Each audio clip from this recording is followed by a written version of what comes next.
Et c'est l'heure des enjeux internationaux. Bonjour Julie Gacon. Bonjour Baptiste, bonjour à tous. Ce matin, Julie, entre l'Union européenne et l'Inde, quelle ambition face à la Chine? Oui, c'est la question que pose un rapport de l'Institut Montaigne qui paraît ce matin. Son auteur travaille sur l'Inde depuis longtemps. Il étudie notamment les effets délétères des discours et des mesures pour la suprématie de l'hindouisme du Premier ministre Narendra Modi.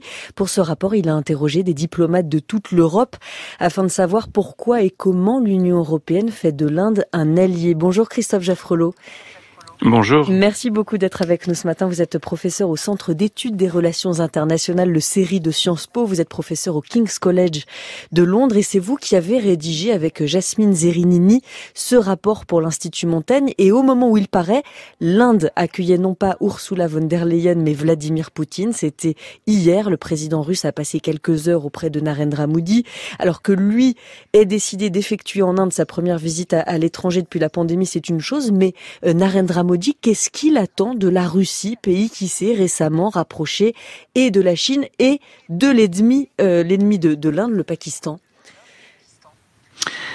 Beaucoup de choses en vérité. D'abord des gains matériels, en termes militaires, puisque l'Inde, en conservant une relation privilégiée avec la Russie, sécurise et diversifie ses approvisionnements, continue de diversifier ses approvisionnements.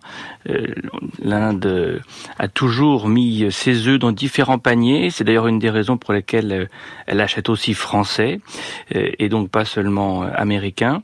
Et puis les Russes vendent à l'Inde des matériels très sophistiqués. Le dernier contrat en date des S-400, des missiles antimissiles sol-air, en témoigne. Ça, c'est la principale raison, la principale attente des Indiens vis-à-vis des Russes. La deuxième raison, la deuxième attente, ou le deuxième objectif plutôt, c'est vis-à-vis des États-Unis. C'est une façon de dire à Washington, vous voyez, nous gardons notre autonomie stratégique, un terme que les Français affectionnent aussi.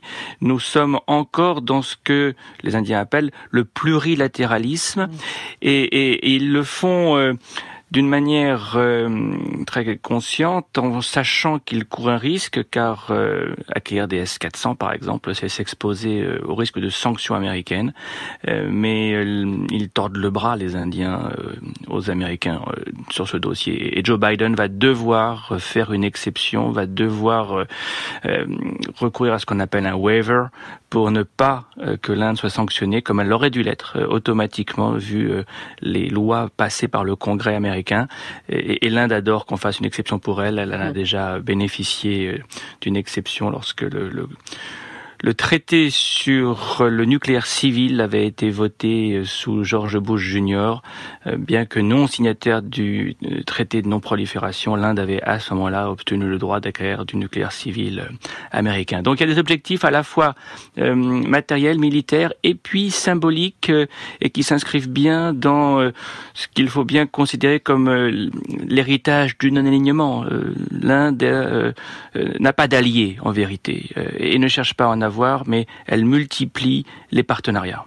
Elle n'a pas d'alliés, elle cherche à en avoir. Elle sait par ailleurs l'importance qu'elle commence à revêtir pour de nombreux pays, les États-Unis, l'Union européenne, qui cherchent à se bâtir une stratégie dans l'Indo-Pacifique face à la puissance chinoise et diversifier ses partenariats. C'est ce qui a conduit l'Inde à se rapprocher aussi de l'Union européenne ces derniers temps, avec du côté européen un enthousiasme à géométrie variable. Ce qu'on sait peu, Christophe Jaffrelot, c'est que l'Union européenne a décidé de relancer, c'était au printemps dernier, les négociations avec New Delhi pour un accord commercial. Pour quelles raisons avait-elle été mise en sourdine, et qu'est-ce que cet accord de libre-échange, sur quoi est-ce qu'il porterait? Il concerne quoi? Alors effectivement, cet accord de libre-échange, ou plutôt le retour des négociations pour y parvenir, ça a été le point d'orgue du sommet Inde-Union européenne du printemps dernier, qui est passé largement inaperçu, mais bien à tort. C'est le moment où nous avons décidé de mener cette enquête, parce que c'était bien le signe qu'il se passait quelque chose, et que l'Union européenne et l'Inde avaient décidé de relancer tout un ensemble de coopérations. On a aussi beaucoup parlé de connectivité, pour résister cette fois à la Road and Belt Initiative, aux routes de la soie chinoise. Dans le domaine commercial, les pourparlers avaient effectivement achoppé en 2013 après des années de négociations, parce que l'Inde voulait que davantage de ces ingénieurs informaticiens, l'informatique c'est évidemment un des points forts de l'économie indienne, puissent venir en Europe pour travailler dans les grandes capitales, Londres à l'époque, Berlin, Paris, et la politique européenne de l'immigration ne l'avait pas permis. Et puis en retour, les Européens souhaitaient que les produits agricoles, les vins et spiritueux, les pièces détachées automobiles, les automobiles tout court, du côté allemand, puissent aussi être vendus en Inde.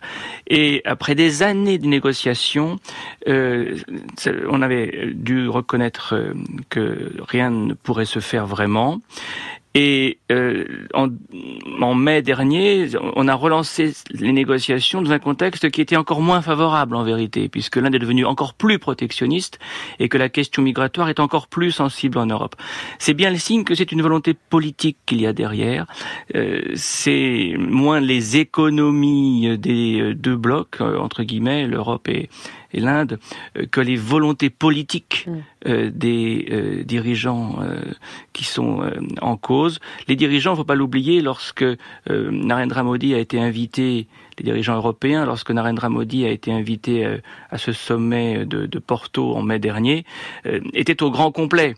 Et seul le président américain avait eu les honneurs de tous les chefs d'État et de gouvernement réunis. Alors ils étaient réunis virtuellement pour finir, mais ça aurait dû être un accueil en présentiel, comme on dit. Et c'était bien le symbole de cette volonté politique qui, par contre, risque d'avoir du mal à se confirmer, à se matérialiser, étant donné la persistance des tensions au plan commercial. Sur France Culture, les enjeux internationaux ce matin entre l'Union européenne et l'Inde.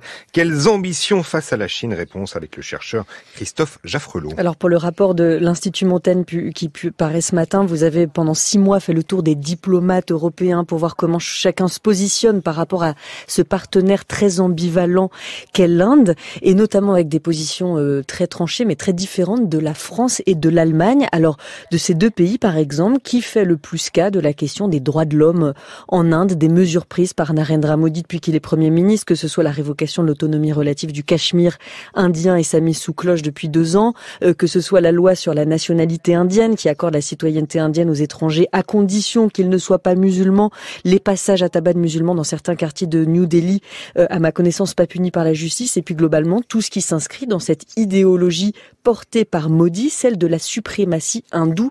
Est-ce que les diplomates que vous avez rencontrés ont tout ça en tête?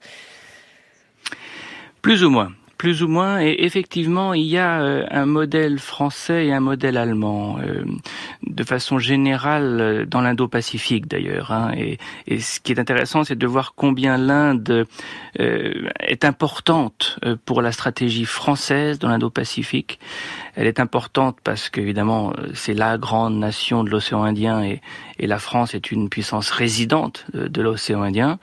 Elle est importante pour la France, l'Inde, parce que c'est un de nos principaux clients pour des matériels militaires très sophistiqués, à nouveau, à commencer par le Rafale. Et puis la visite de Macron en 2018 s'est aussi traduite par l'ouverture de bases militaires françaises, notamment à La Réunion, à la marine indienne. Il y a là un partenariat stratégique très ancien. En vérité, on l'explique dans la note, il remonte aux années 80. Ça fait des décennies que la France et l'Inde sont de grands partenaires géopolitiques. À quoi il faudrait ajouter d'ailleurs la dimension nucléaire, puisque la relation indo-française dès les années 80 se conjugue aussi au nucléaire civil. Et par contre, du côté allemand, le grand partenaire que on cherche à promouvoir dans l'Indo-Pacifique, c'est beaucoup plus l'ASEAN, l'Asie du Sud-Est, qui est d'ailleurs une confédération un peu plus conforme à la façon dont la gouvernance se décline à Berlin. Et puis les Allemands mettent beaucoup moins l'accent sur les questions stratégiques et militaires. même si faut jamais l'oublier, l'Allemagne, le 5e exportateur d'armes dans le monde, mais beaucoup plus sur les questions économiques, de coopération économique et technique. Et là, ça se traduit aussi par un plus grand cas de la dépendance vis-à-vis de la Chine. La Chine est depuis 2015 le premier partenaire commercial de l'Allemagne. Son commerce, le commerce entre l'Allemagne et la Chine, c'est 8 fois le commerce entre l'Allemagne et l'Inde. Donc cela aussi a des effets. Mais il n'empêche que lorsqu'il s'agit de droits de l'homme, c'est en Allemagne que l'on est le plus vigilant.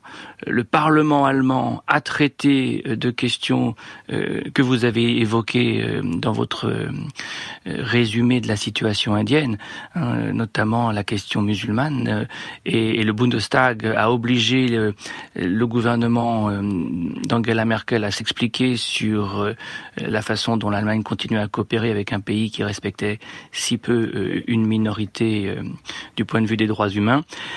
C'est aussi le fait que il y a deux autres facteurs importants pour expliquer la position allemande. Le rôle des ONG. Les ONG sont mises à mal en Inde. On a divisé le nombre d'ONG par 3 en quelques années. Or, les ONG jouent un rôle beaucoup plus important dans la société et la politique allemande qu'en France. Et puis dernier point, il y a une sensibilité à la question climatique en Allemagne qui est aussi très grande. Or, l'Inde se révèle un partenaire difficile de ce point de vue-là, et on l'a vu à Glasgow pour la COP26. Elle n'est pas prête à renoncer au charbon. Pèse très lourd. Ouais. Voilà, et c'est aussi là qu'intervient le Parlement européen, en majorité très conscient de ce qui se passe en Inde. S'il y a une institution qui se préoccupe de l'évolution des droits de l'homme en Inde, c'est bien elle ou lui, le Parlement européen, qui a d'ailleurs fait voter une motion juste avant le sommet de mai, le sommet de rapprochement entre l'Union européenne et l'Inde. Et dans votre rapport pour l'Institut Montaigne, vous détaillez les débats que ce vote a occasionné. C'est très intéressant, notamment le seul groupe qui ait défendu cet accord avec l'Inde, c'est le groupe de Thierry Mariani qui est monté à la tribune pour le défendre et qui avait été invité quelque temps plus tôt par Narendra Modi pour visiter le Cachemire. Merci beaucoup à vous, Christophe Jaffrelot, d'avoir été avec nous ce matin. Je rappelle que vous êtes professeur au Centre d'études des relations internationales, le CERI de Sciences Po. Et merci à vous, Julie Gacon. Les enjeux, c'est fini pour aujourd'hui. On se retrouve demain pour de nouveaux enjeux territoriaux à 6h10 et vos enjeux internationaux, Julie Gacon, à 6h45. France Culture. L'esprit d'ouverture.